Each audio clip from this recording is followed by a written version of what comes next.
It is time to put the franchise hats on.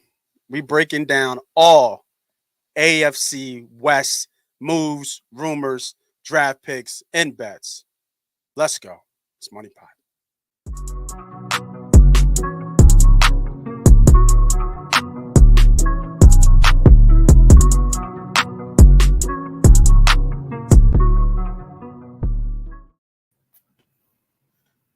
Welcome, everybody, back to another episode of the Money Pot Podcast Betting Show. We are now live. AFC West. We got the franchise hat mode on. We got my two guys, my draft owners, whatever you want to call it. You know them. I know them. We all love them. Professional bettor. C-Sharp. What's up, bro? What's going on? Daytona, I can see the eyes. Daytona 500's locked in. And we got our new guy coming on the stage, Philadelphia fan. You already see the shirt. He's been on the show before. Good to have him back. Good to talk some draft. We got AFC West, Ernie B. Blake. What's up, bro? How you doing? Doing good, man. Happy to be back with y'all. I'm ready to get into it. Yeah, so let's get right into it. We got the AFC West. I'm going to bring up a little bit of graphic here so we can take a look at what we're looking at here. Right. So we will start it off, give you guys a flow of the show. We're going to take each team. We're going to give you the needs, the key free agents, cap casualties. If you like all this draft stuff, if you love talking draft, this is the place to be. We got the rumors, news reports, et cetera, et cetera. I'm going to let the boys really get after it. And talk about it. So right now we're talking of the gold standard, the Kansas City Chiefs, the best run organization in the NFL. They're showing you how it's done. Back-to-back Super Bowl champions. You know, I had to put the mini GOAT himself up there and Patrick Mahomes. I put the needs up there. I put the key free agents. So let's talk about it here real quick. Their needs are receiver. I have listed receiver, D-line, O-tackle. And you boys disagree with that list right there. In that order, too, by the way. In that order. I think I agree with wide receiver, obviously. I mean, I think this team needs to just dip into the pool. I mean, they could get aggressive if they want to. That's not their approach, though. They tend to try to throw as many darts as possible, which has been successful. I mean, they got multiple starts out of guys out of last year's class. They got, for instance, Rashee Rice was a second-round pick, appeared in 16 games, had 8 starts. Wanya Morris was a third-round pick, offensive tackle. Rashee was a wide receiver, appeared in 14 games, 4 starts. So I just think this team is looking at a more of a wider approach than moving up for a wide receiver in the first round or something like that. What do you think, Sharp? No Kadarius Toney?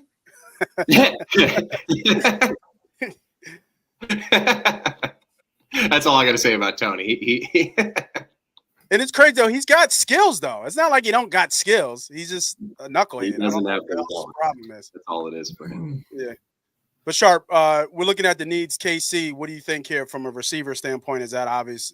Kind of obvious what they need here. I mean, Rice had a great. Let me ask you this before I even get to that. What is Rashee Rice? Like, who is Rashee Rice to you? Sharp. Like when you look at Rice, first year, is he kind of Debo-esque, right? Yak type guy, or could he come into a true number one, or are the Chiefs still looking for that? I mean, I think it depends on how you're looking at it with the Chiefs. The Chiefs are a tight end driven offense, so wide receiver 1 for them is target number 2 anyway. So. Yeah, that is true. They want yards after they catch. He's a good football player. Like Rice is probably like the 50th best receiver in the NFL. Just ballpark. Like on most teams, he's on every team he's a top 2 wide receiver, right? On pretty much every team. Like maybe the Eagles, he'd be wide receiver 3. There's very few teams where he'd be wide receiver 3. There's very few teams where he'd be wide receiver 1. So he's kind of right in the middle. Now, when I think it comes to wide receiver, I don't think this team's going When it comes to wide receiver, I guess it really comes down to what they do at corner. I think they had more success going with the Juju route in terms of getting a guy $8-9 million. Actually, they actually got him for like $4 million, $5 million when they got him, and then the next year the Steelers signed him for a little more. Patriots.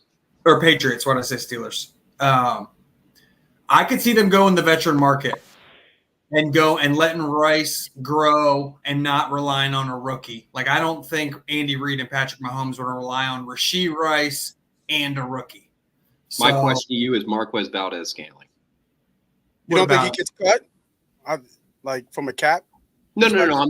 I'm curious because that is the approach they took with Marquez Valdez-Scantling. I believe he signed a 3? Yeah, they didn't sign MVS to be a Juju replacement. That's a totally different tier. They were signed in the same. They were signed in the same cycle. My question is, how do you feel about their financial allocation to MVS out of the production that he gave you? Because he's been solid for what he's been asked to do. They don't worry about deep threat wide receiver. That's easy for them to replace. Now, I think where it could be interesting is if they choose to let Snead walk, then obviously cornerback's a huge need. Yeah. If they go ahead and restructure Mahomes' deal, which is easy to do, you could free up another $27 million. So you think they can get both of them back with Jones? Yeah, and then you could get wide receiver. Like, I think for them it'd be nice if they could get a possession wide receiver with a deep threat. But again, like in this draft, I just don't know if they're going to rely on like a Keon Coleman. Like, what about a Troy Franklin? I don't know. A Troy Franklin? Yeah, a Troy Franklin who would essentially just, right. And I'm thinking Troy Franklin you'd have to go up and get. I don't think Troy Franklin is a bona fide, surefire top 5 wide receiver in this class. I think it's pretty safe to say he's going top 25. Okay, I was just curious how you felt about it. So, but the Chiefs have proven. Remember last year, we talk about teams, and this is why I talk about organizations. Brett Veach, one of the moves that no one talks about. The Buffalo Bills wanted Rashee Rice, and the Chiefs made a move. They moved up 13 spots, 18 spots. They jumped the Bills. They snagged Rashee Rice. So it wouldn't shock me if like the Bills leak information somehow that they like Troy Franklin. If the Chiefs are like, oh, you like Troy Franklin? Well, guess where we're going? We're moving up right in front of you, and we're taking him. And that could be the Chiefs are the kind of team where they draft how I like to draft. They don't follow their board in terms of like, oh, best player owner available. On the consensus board, they literally go off their board. Meaning if they have a player that's 13th on their board and he's 77th on everyone else's board, they have no problem making a move and going up and getting him. So, yeah, I mean, Troy Franklin. I mean, if you put Troy Franklin on the Chiefs, you're talking about a future all-pro receiver. So with that – hold on real quick, Blake. With that class of receivers, because I think you guys are bringing up, possible draft targets. And we're looking at the top, need for the Chiefs of receiver. Who's going to be down there at that, Troy Franklin level? Is Mitchell going to be there? Who's the guy from Washington? Polk? Will Polk be down there? Yeah. I think Xavier Worthy for the Kansas City Chiefs. I mean, I think I think Polk and Worthy are like midday 2 guys. Yeah, but I think that would fall in line with the way this team builds their roster. I mean, like I was saying earlier, I mean, they made their picks last year. They've been regarded as one of the teams that gets the most of their draft picks, even on day 3. While the Eagles have done a really good job of that, obviously Brett Veach and Andy Reid remember their time here in Philadelphia, and they took it to another level. Though I mean, they're getting such good. Sorry about that. They're getting such good. God, no, you're good because you're talking about them birds. So they like go ahead. That's why everything's chirping right now. But it's one of those things. I mean, I just think this team really builds better than anybody else. I mean, it's like Sharp said. I mean, they really are far and beyond the best. Yeah, they're the gold. I think they're the gold standard. I think they're at where New England was. Right. I agree. I agree. They're just right there. And me and Sharp go butt heads about organization, quarterback, and stuff like that. But it's hard to defend that you have. It's hard to beat when you have a Hall of Fame coach, a Hall of Fame DC, a Hall of Fame quarterback, right? And that's honestly what the New England had.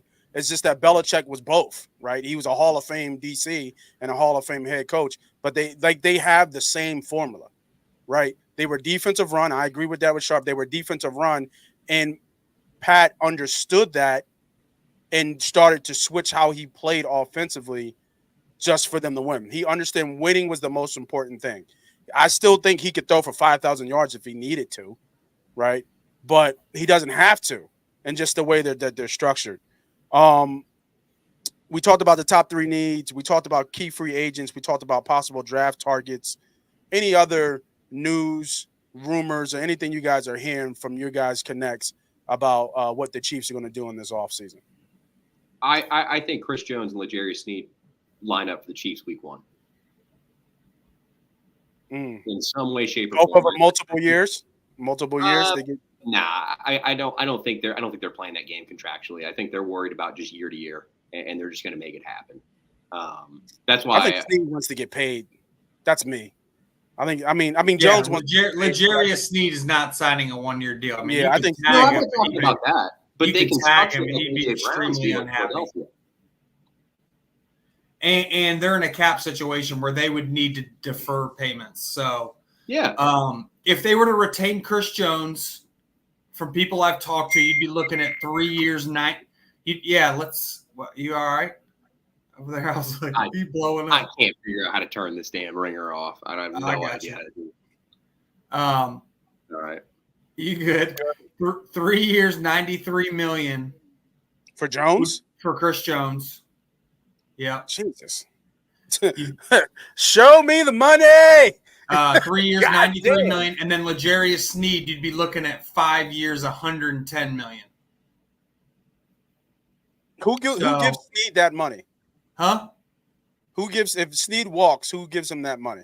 Detroit would be the number 1 option for Sneed, and that would almost essentially flip the power structure of the NFL. Detroit Lions get L'Jarius Sneed. They just pretty much laugh at the Niners, and they're like, yeah, we're going to beat the brakes off you this season, so come get some. So, like, that would be like the chess piece move that would basically end all NFC hopes for other teams, is because that's Detroit's number 1. That's their clear-cut number 1 hole, right?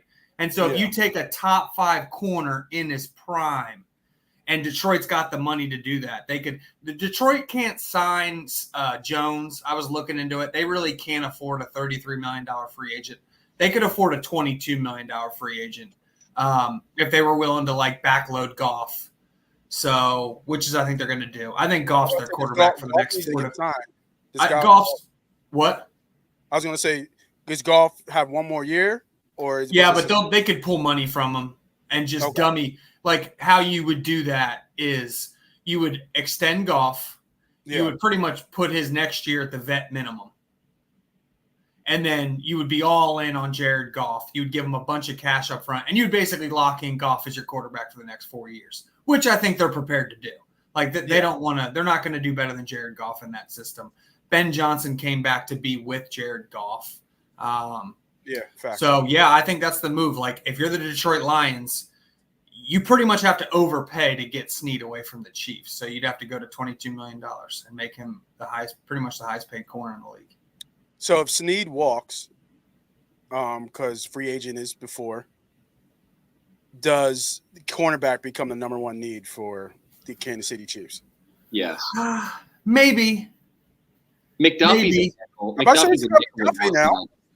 Yeah, I mean, the Chiefs are the best corner drafting team in the league. So Joshua Williams started in the Super Bowl last year. So they've got McDuffie. McDuffie's a top 10 corner in the National Football League. He could easily slide out. He could easily slide out to cornerback number 1. Then they can get like a Rakestraw, or they could go ahead and get a Max Melton. They could get a Melton, who honestly, Melton, if you look at L'Jarius Sneed coming out of college, it's kind of Melton. Like, they're clones, and they both kind of in that round 3 range. So the Chiefs are that one team where if they draft a corner, I trust in that corner. So, that's like a strength. That's a strength of Steve Spagnuolo and Brett Veach's cornerback. I got a serious question for you, Sharp, before we wrap up, and I don't want to go too long on this. I just want to ask, is there any comparison between L'Jarius Sneed now and Stephon Gilmore leaving the Bills when he did? No, I don't see that. No player arc. You're talking about a guy who was coming off. When he went to the Patriots, it became Defensive Player of the Year. There's no chance for Sneed to be Defensive Player of the Year where he's at, And he's one of the best. He's coming off. On tape, he looks like one of the best corners in football. He's. But I don't. What do you mean by the Gilmore? Like, what do you? Yeah, I was going to ask. Like, what do you mean by that, though? What does that mean, though?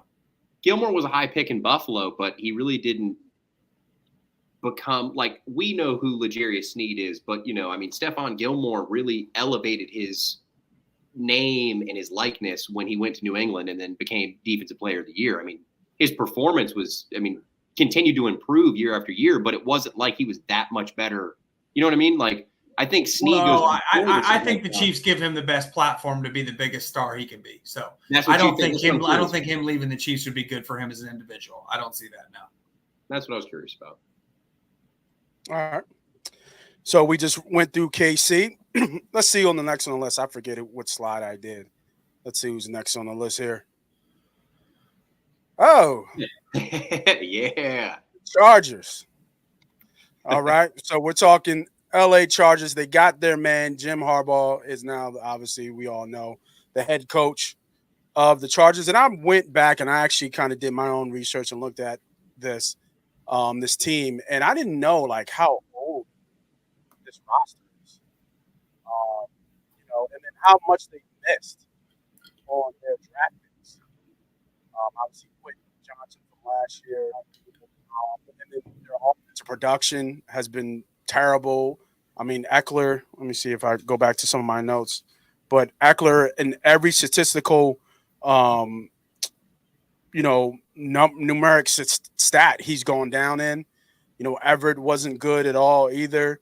Derwin James is falling off. The best thing that I can think of right now is Dicker the kicker, right? Dicker the kicker, for the Chargers was a beast. But we'll put the needs up there. I haven't ranked tight end, receiver, and cornerback. Any questions or any issues with that listing right there that I have? If you guys go to your big board, and even guys, people watching, I see a couple people watching right now. Go to your big board and drop in the comments. You can disagree with us. Let us know what you think the Chargers need moving forward from the key free agents, their needs. Hit the like, hit the subscribe, do all that good stuff. You're on Twitter, hit the retweet or repost thing. Make sure that we can hear you. We're doing this live for a reason, for you to join in the conversation. So please do.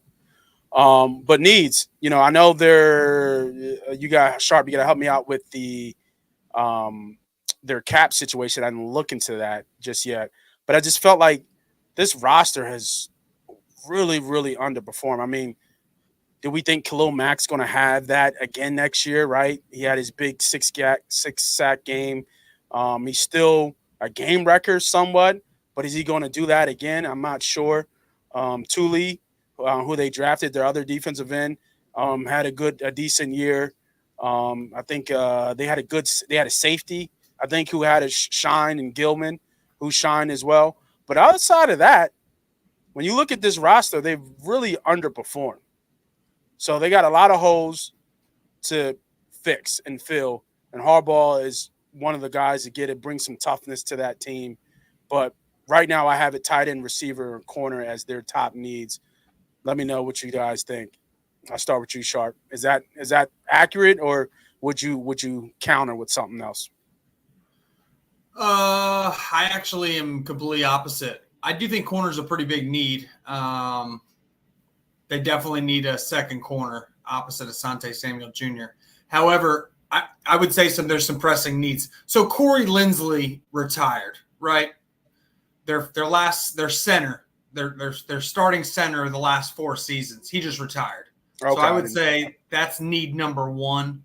They can't line up today at center. They do have Cam Tom, as the inside the bird guys always like to mess around with. But so long story short, they need a center, right? They can't line up today at one of the most important positions in the National Football League.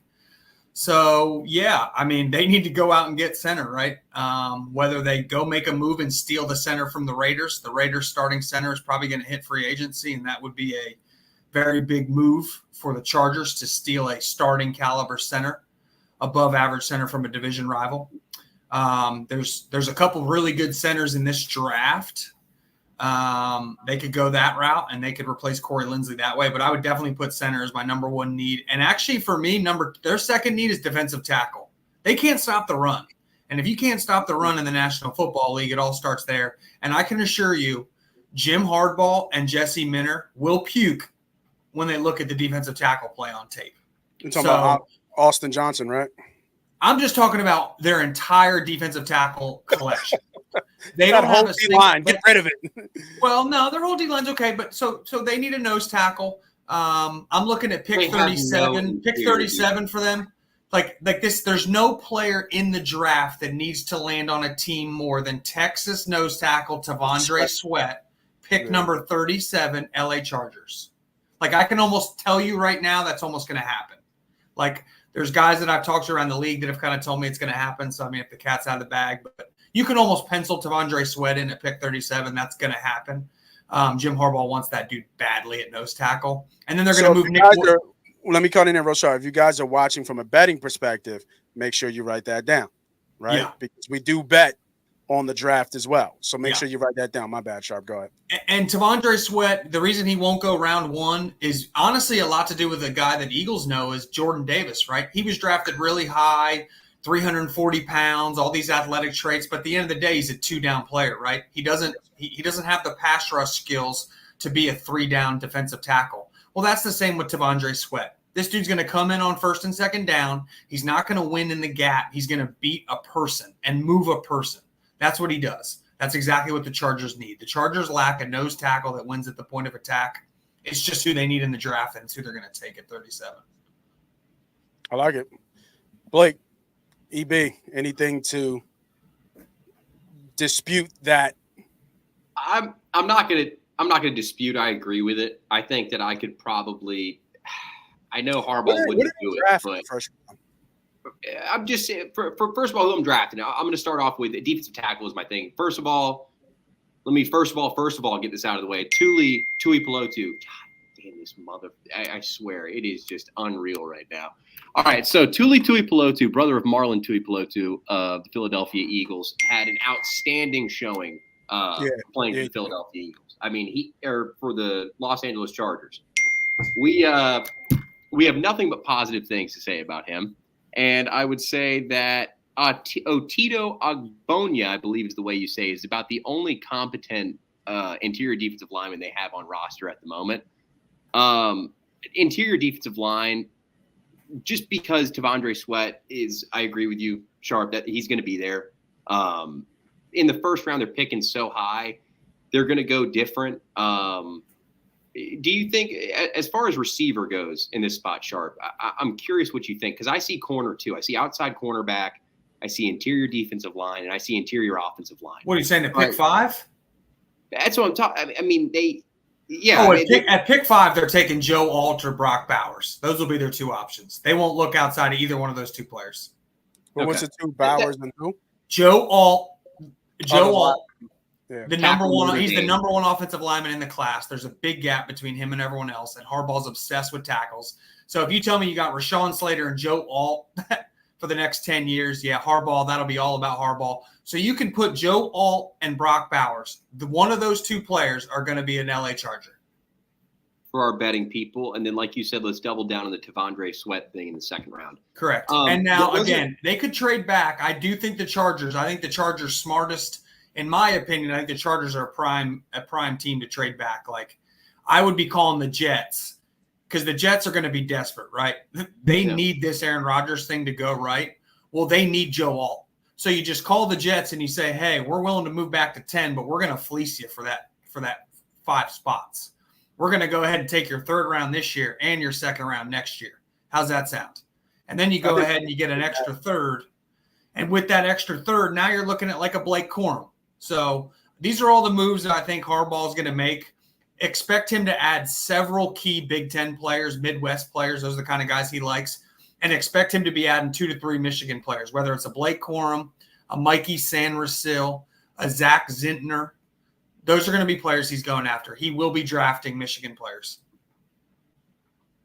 And what I was talking about, go ahead.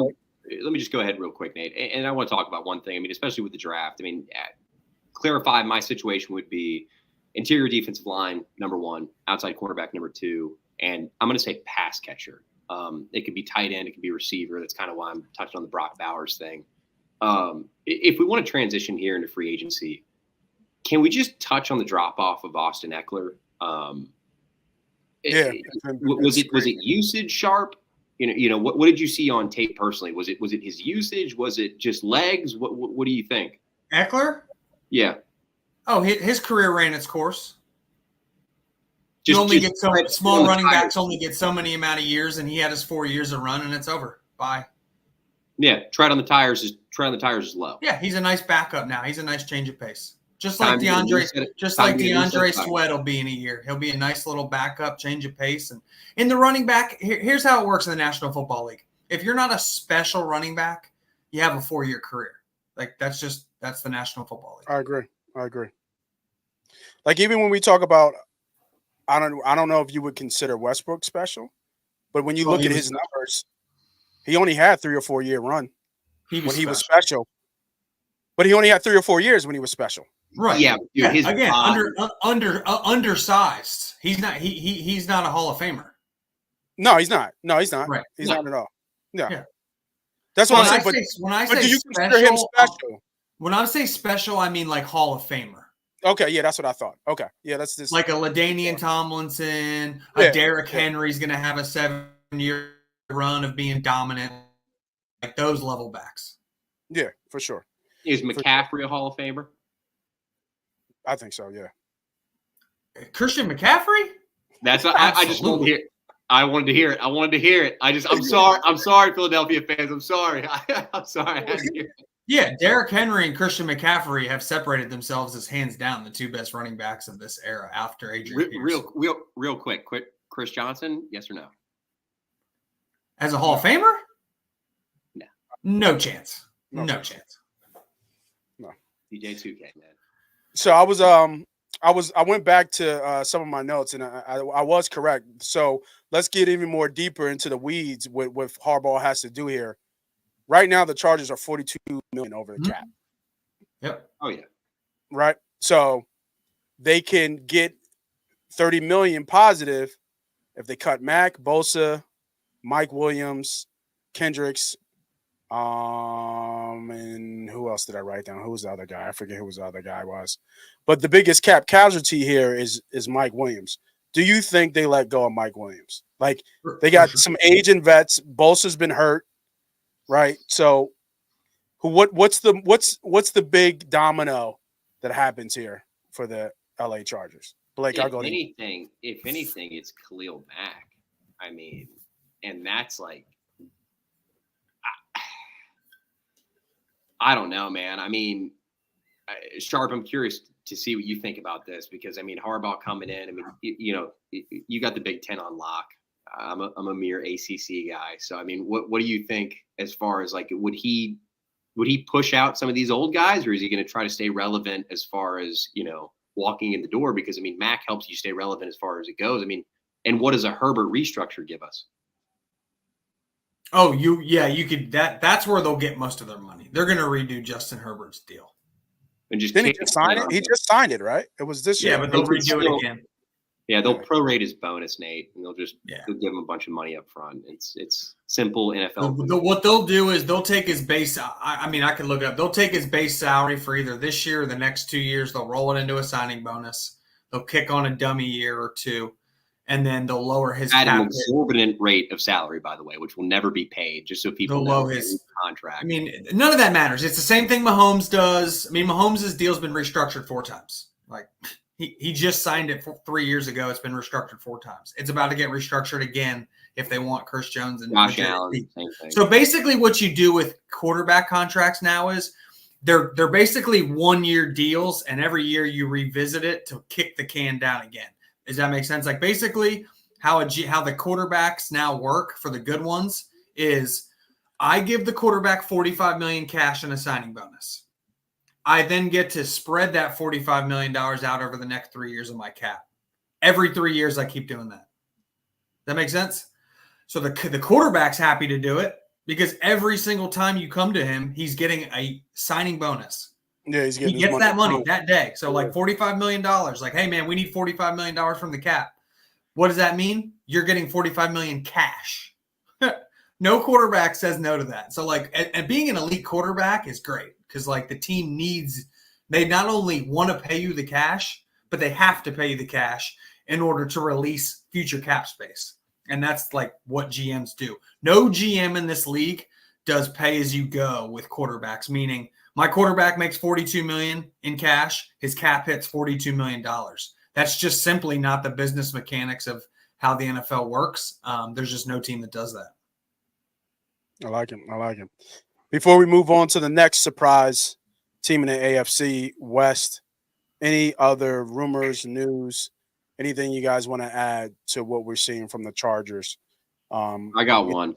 Go ahead. C Sharp will be a closeted Chargers fan by like week 15 because his bets are going to keep rolling in so positively. I can foresee it now.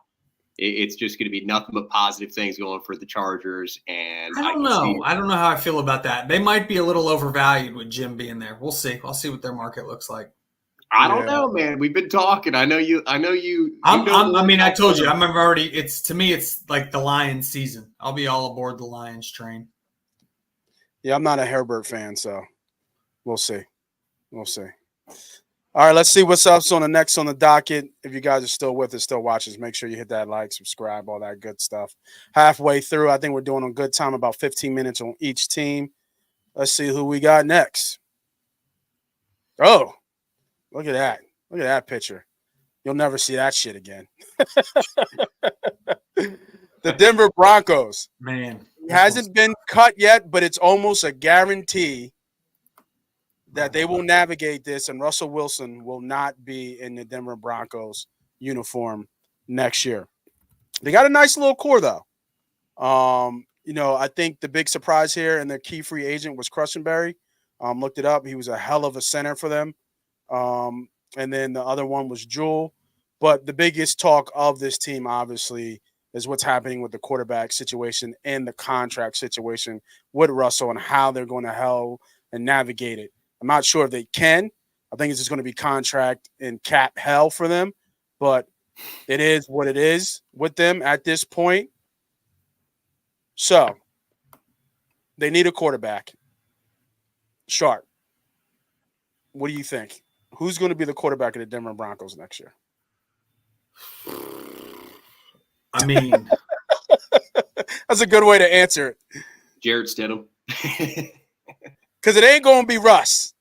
I already saw. He's already showing his house. He's walking people around his house. So he's done. I'm not even sure. Sierra's walking those people around. You already know. Sierra's walking through every room. He's going. And here's another question to go behind that, Sharp. If you can't answer that one, where does Russ land? Because I'm not sure if he actually lands somewhere right away. Like, I'm not really sure. Like, I was thinking about it. Like, who would take Russell Wilson right now? Because it depends on what he's willing to sign for. He's good enough to be a starter, right? We know we get that. I mean, if he's like does what Baker Mayfield, if he does what Baker Mayfield did last year and like literally calls a team and's like, "Yo, I'll take $4 million cash and I'll come be your quarterback because you guys stink." Super Bowl champion, though. It's gonna happen. It's gonna happen, Chris. Sharp. It's gonna happen. What do you mean? He's going to sign with a team for his guaranteed money from Denver is just so lucrative. Why not? Oh, that's fine. But I'm saying like he's not going to be signing with a team for like $15 million. No, God, no. I'm saying like a Baker Mayfield contract. It's going to be more than the vet men so that there's not a headline that Russell Wilson signed. But my thing is, I don't know. Honestly, yeah, he's probably I don't know what to think of him because here's the thing. Baker Mayfield last year made less than Marcus Mariota. Yes. Say that out loud. Yes. Baker Mayfield made less than the Eagles paid Marcus Mariota. So If Russell Wilson's willing to take that Baker Mayfield, Marcus Mariota, $4.55 million, will he be on a roster next year? Absolutely.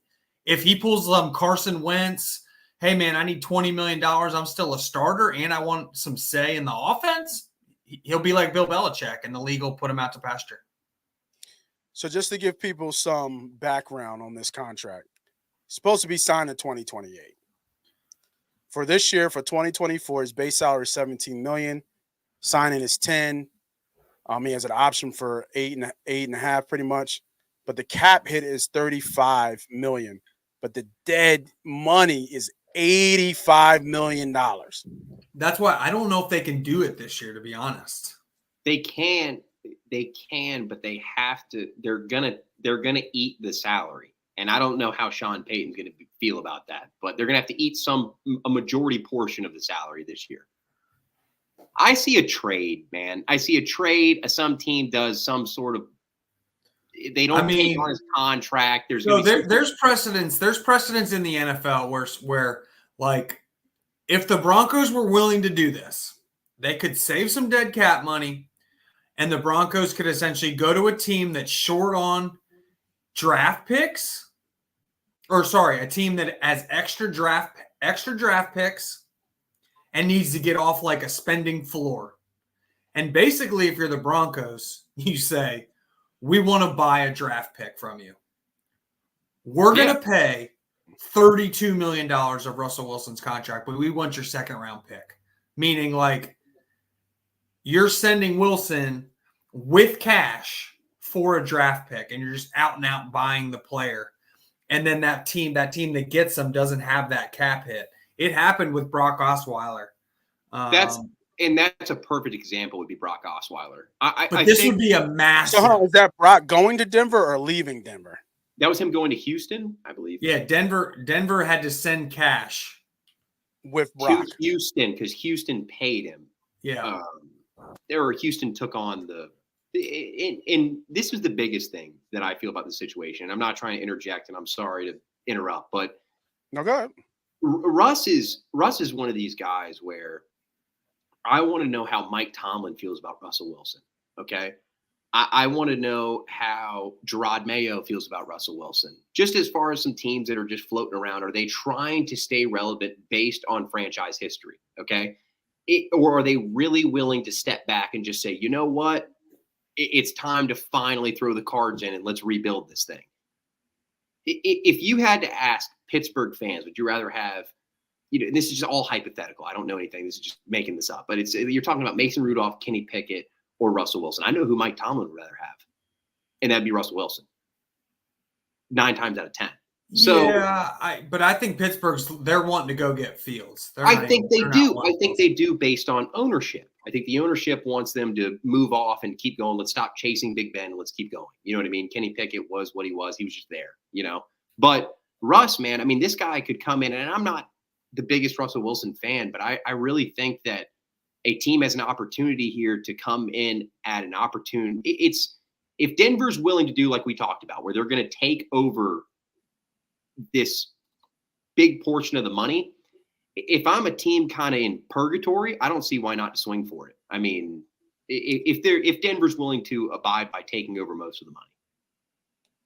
So the people understand, right? And we're getting more into the weeds. And this is something I need to learn too, because I don't know. With this much cap hit and dead money that he has coming up for this year, if they do move him, what happens to the other portion of the last 3 or 4 years? Does that dead money sit on their books every year? No. Or how does that work? All gets accelerated onto 1 year. Okay, it's all in 1 year. Yeah. Okay.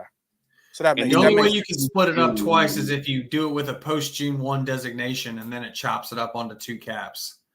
But so like they're just in a weird spot. The problem with what Blake is saying is that like it sounds good in theory, but if I'm a team that's doing that, why the hell am I sending a second round pick to the Broncos to freaking see if maybe Wilson? I don't care if you pay his whole contract. I don't give a shit if you're sending me Russell Wilson and $5 million extra cash, which you can't even do in the league.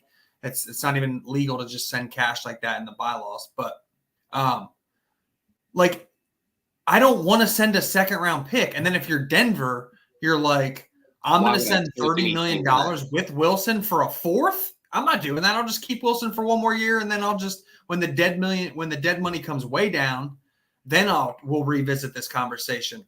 So I'm actually like, how I've been doing this offseason for Denver, I've actually had Russell Wilson there, and I've had Denver mock drafting JJ McCarthy and letting JJ just sit on the bench behind Russ, let Russ be a lame duck for 1 year. JJ takes over, kind of like Mahomes did that week 17. JJ's ready. He's ran the scout team for 16 weeks. Let's see what the kid's got, and then you trade or cut Wilson that following year, and then it's JJ's team. So let me ask you this, because the reason why they pulled Russ was because of the injury clauses and things like that. Wouldn't that still be in a play if he played coming up this year? It would. Yeah, I mean, he's a vested veteran, so as soon as he's on this, if he makes the roster week 1, so vested veterans in the NFL, if you make the roster week 1, your contract becomes fully guaranteed for the rest of the season. That's every player that's in the NFL that has 4 fully accrued years under their belt. Most guys don't really talk about that, media members, but yeah, if you're a fully vested veteran, that's why you see sometimes those good players get signed week 2 off the streets, and you're like, how the hell did he not make a team? It's because no one wanted to pay to guarantee the rest of the season for that player. But if a vested veteran gets picked up week 2, it's game by game. He's not guaranteed squat. So it's kind of like a roster tango. GMs play with vested veterans, which sucks, but it is what it is. Okay. So with that being said, anything you guys are hearing, rumors, news reports, draft targets, you've already dropped JJ's name as a possible target here. And I agree with JJ, but I'm just saying, if we're going to talk about a bet, if let's say week 1 starting, if there's a way, I'm not sure how they would word this, but I mean, Russell Wilson is starting quarterback of the Denver Broncos week 1, I'm going to go no. Yeah, I don't think so. And Sharp's going to be against me here, but I'm just going to say that's where I would stand on that. It's just going to be hard. I don't know. It's going to be hard for them to move him. I agree. You can't take 80 million dead. So no. Yeah, that's a lot. Yeah, that's 85 million. I don't think I've ever seen that. Has that ever happened? 40 over post June 1 either. That's not even possible. I mean, that's so. I think Carson was what? 42. Yeah, something like, I don't know. And they split Matt Ryan. I think Matt Ryan was the biggest, but for the Philadelphia fans, Carson was the biggest at the time, and I think it was 42 split over 2 years, and we're talking about 80 million over 2 years. So, for perspective. Yeah, that's pretty crazy. All right, last one of the bunch. We all know what's coming. The Las Vegas Raiders. They did get their guy, AP. I think they have a good, solid foundation in terms of what they have here in terms of GM. I think it's a woman GM, if I'm not mistaken. You got AP as the head coach. All the vets wanted him back as well. The big free agent, I think, is Jacobs. Jacobs said he wanted to come back. Does he come back? I mean, he had half touchdowns. Like, he kind of fell off himself. Like, he can talk how he wanted to come back, but let's not forget, a year ago, Josh Jacobs was the rushing champion, right? Over, I think, almost 11 touchdowns, and he won the rushing title pretty much in the NFL. So that's a big key free agent for him. And not even that, their run game got better. Who was it? Who was the backup? Was it Zaire? I forget who was the guy. The running back for was it Zaire? White? Was it Zamir White? It's Zeus. Zeus White. Zamir. Zeus. Yeah. So I have the needs listed here: QB, corner, offensive tackle. We'll do it the same formula. Any of you boys have any issues with that listing right there? Is this a landing spot for Russ? You know, Davis likes to spin.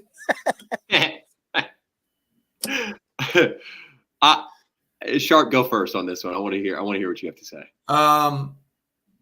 No, but everyone keeps talking Fields to Atlanta, and that's fine. I've been saying two teams this whole time. The Steelers and the Las Vegas Raiders are in a battle for Justin Fields. He's going to be the quarterback on one of those two teams. It just matters of who's willing to be overpay. Neither one of these teams are going to be able to get up to pick number 3. It's my understanding. I don't think New England's going to do something crazy and take Marvin Harrison Jr. None of my intel's telling me that that's the way New England's going. Russell Wilson's not even an option for New England. Kirk Cousins isn't even an option for New England. I haven't even heard New England sniffing around on Justin Fields. So that tells me that New England is dead set on Jaden Daniels. So that tells me that any team wanting to get Jaden Daniels is not going to be able to get him, right? So basically what you're looking at is the top 5 picks in the draft are essentially set. I don't know who's willing to come up to get Joe Alt, but Joe Alt will be your 5th pick in the draft. Sharp, who you got 5 in the top 5? If you land them, it'll be Caleb Williams, Drake May, Jaden Daniels, Marvin Harrison Jr., Joe Alt. Like those are your 5 best players in the draft. They've separated from everyone else quite a bit. Okay, but go ahead. Continue. When it goes to so in terms of Vegas, man, they're in such a tough spot. So like this team wanted hardball, so I don't even know where they're going to go. Like this team feels like the Tennessee Titans with Mike Vrabel. Whereas as good as they want to run competitive, then Verbo had them competitive. Right, I agree. But like I don't even think AOC's a Tannehill in his prime right now. So I think this team should be looking for next year. So I wouldn't be doing a drastic move unless it's for Justin Fields, who's young at quarterback. I'd be fine with running it back with AOC and just seeing how that goes. They definitely need a corner. Like to me, and I keep going to players with fits, to me, there is no player in this draft that should be wearing a Vegas Raiders jersey than Quinyon Mitchell. He is a Vegas Raider player. If Al Davis was alive, that dude would freaking drop kick half the league to get up into the draft to go get Quinyon Mitchell. That's how much of a Raiders player this Al Davis is going to roll over in his grave if this dude's not wearing the Raiders. So I expect them to do whatever they can do to go get Quinyon Mitchell in the draft. And that's where I have Mitchell falling to. Blake, anything to add to what we're looking at for the Raiders from the free agent needs or what I have listed here as a key free agent? Well, of course, I'm going to disagree with everything Sharp says. No. Let me start off with, I think that, anytime you come in at the remnants of a Josh McDaniels, how do we even call this stuff anymore, Sharp? Patriots light wannabe organization that just needs to be washed of all the bad stuff. You just got to flush all the crap out. He's sucked everywhere he's been. He's just he is a glorified QB coach that knows how to call plays, but he is good in his sense, and Howie Roseman loves him. Just for the Eagles fans that want to talk crap about Josh McDaniels, Howie Roseman loves that man and pushed for him to have the job over Nick Sirianni. But let's talk about Josh Jacobs first. Josh Jacobs, I think I love Josh Jacobs. Okay, I'm a big Josh Jacobs fan. Unfortunately, you're at the point where the Raiders are where they have some tough decisions to make. And Josh Jacobs financially, if you could franchise tag him again, which, the power is not really in the player as much as it used to be. I think Bilal Nichols is kind of a guy that can go. I also could see him back in Vegas at a reasonable rate. I'm with Sharp as far as Quinyon Mitchell. I think Quinyon Mitchell is the perfect player for the Raiders this cycle. It's just Jack Jones, man. He's a solid corner at times, but he's not a true number one. You got guys like Trayvon Moehrig at free safety. You got Marcus Epps, Robert Spillane, Divine Diablo as the inside linebackers. You have Max Crosby on the outside, which is really good.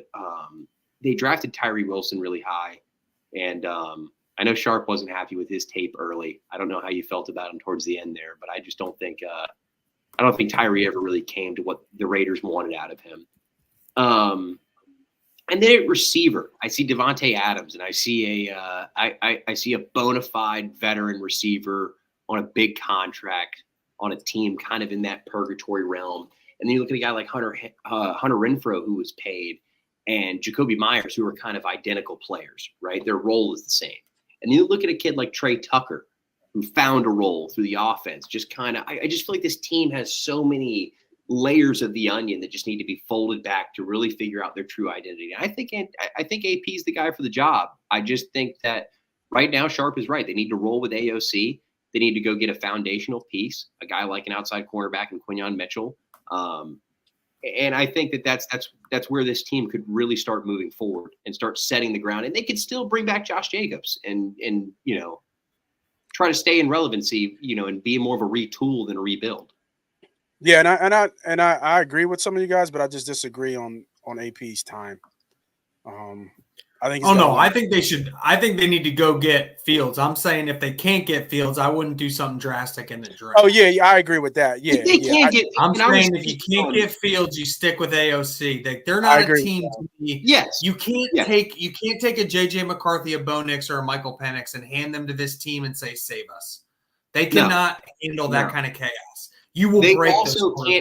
They also are not in the position to go sign a bridge veteran for that reason because they have AOC sitting right there. Like they're not even considering a bridge veteran. That's what I'm saying. There's no reason. It's either you go get the future of the franchise, Justin Fields, which I'm not even speaking on that. I'm just going to say if they go get him, it's fine. We'll talk about it when it happens. But if they do go get Fields, then my conversation about the Raiders completely changes. But right now, I'm going and getting a cornerstone foundational piece. Yeah. I mean, you can't beat Quinyon Mitchell. You're talking about a small school kid with the him or Talisi Fuaga, right? Like that's you're talking about him or Talisi Fuaga Raider right there. I mean, just through and through. I mean, I think it's just this division is so funny, man, because the Chiefs are here, the Chargers are here, the Raiders are here, the Broncos are here. It's just it's a very unique division. I'm glad we started off with this to do the show because I think the AFC West is one of the most compelling divisions going into the offseason outlook. Yeah, I got to agree with that because you have the gold standard and then you got everybody else fighting for two. But they feel like they're fighting for purgatory or a breath of air, Like it's weird. They're not really like the Raiders, you could say there's not an Aaron Rodgers this cycle. You have Kirk Cousins, and while Cousins could elevate some teams, he's not going to bring a team from the dead like a Brady or a Rodgers would. Yeah, I don't even think Cousins is available. I knew you were going to say that, but I was just clarifying amongst what the media is saying. Right? Hold on, what do you mean by that? Is he going back to the Vikings? Yeah, they're already working on a contract. Oh, okay. Yeah. Multi-year contract. Yep. 2 years, $75 million range. No guarantees, right? No guarantees. Really? Yeah. Yeah, he's one of the better quarterbacks in the league. Why wouldn't he get guarantees? No, I'm curious about that for the second year. Oh, I don't know. It'll probably be a 1-1. Yeah, just a 1 with like the poison pill at the end, like a Kelsey thing. Yeah, I don't think it'll be. I don't think it'll be a poison pill. Yeah. No, they don't. Yeah, that's not. Minnesota doesn't really do that kind of on their structure. It'll probably just be your standard 2-year deal. But he's not going anywhere. Like he's just not. Like he's just. Yeah, he doesn't make any sense anywhere else in my head either. Yeah, and Justin Jefferson came to the front office and said Justin Jefferson, this is a true story. I don't know if anyone will come out and leak it yet. Schefter knows about it. He probably was told not to say it. But Justin Jefferson walked to the front office and said, if Kirk Cousins isn't the quarterback, I'm not coming to camp. So, I mean, there you go. Yeah, where they going to go? When your best player is saying, I want my money, I'm not showing up to camp if my quarterback's not here, guess what you're doing? You're going to say, bye-bye Danielle Hunter. Come on down, Kirk Cousins. What year was what round was Kellen Mond drafted in? The 3rd, I believe. I don't know. He's terrible. I think no. I'm just saying it's like that's who they gave you to work with as far as your future. Is Dobbs still there? I would agree with it wholeheartedly. Dobbs and Mond. Oh, I don't think. Who? Dobbs. Joshua Dobbs. He's a free agent, I believe. He's a free agent. Okay. Yeah. They could retain him, but yeah, he's a free agent. All right. So we went through the whole AFC West.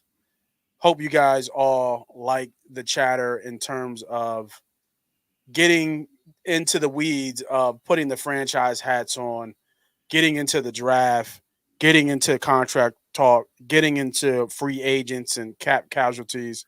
I'm really excited about this new series. Next week, which one you boys think? Let me see. Let me look at the list. We got. Should we switch it over to NFC? I mean, I personally like going.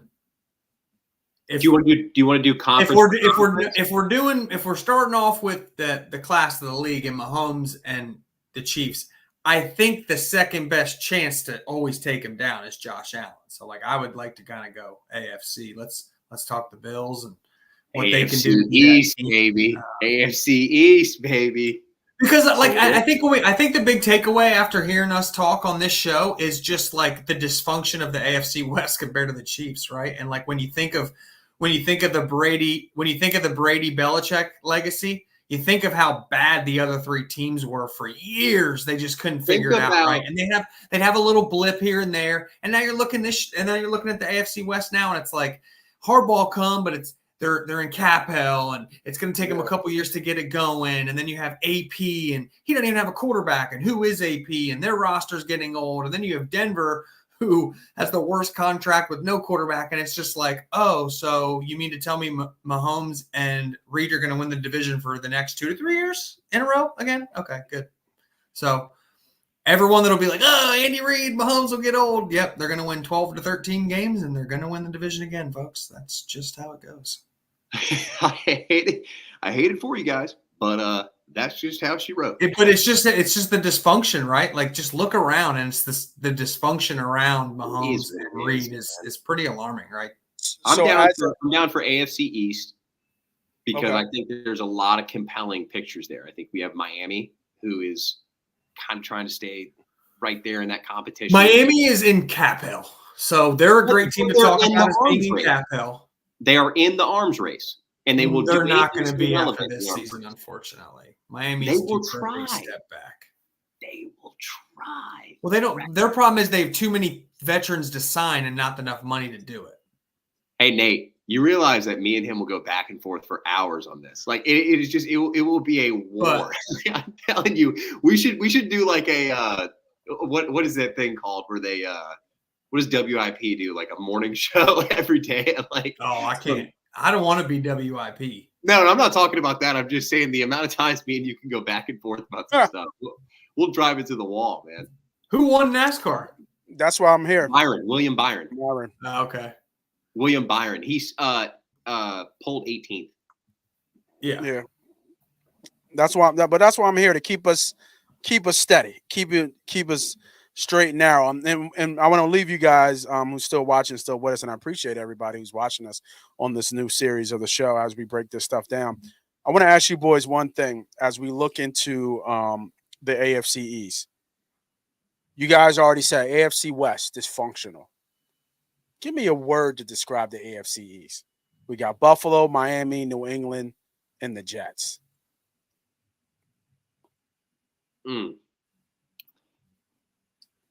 One word. I can't use two. I mean, you can use two. You can give me something because both your eyes went up that way.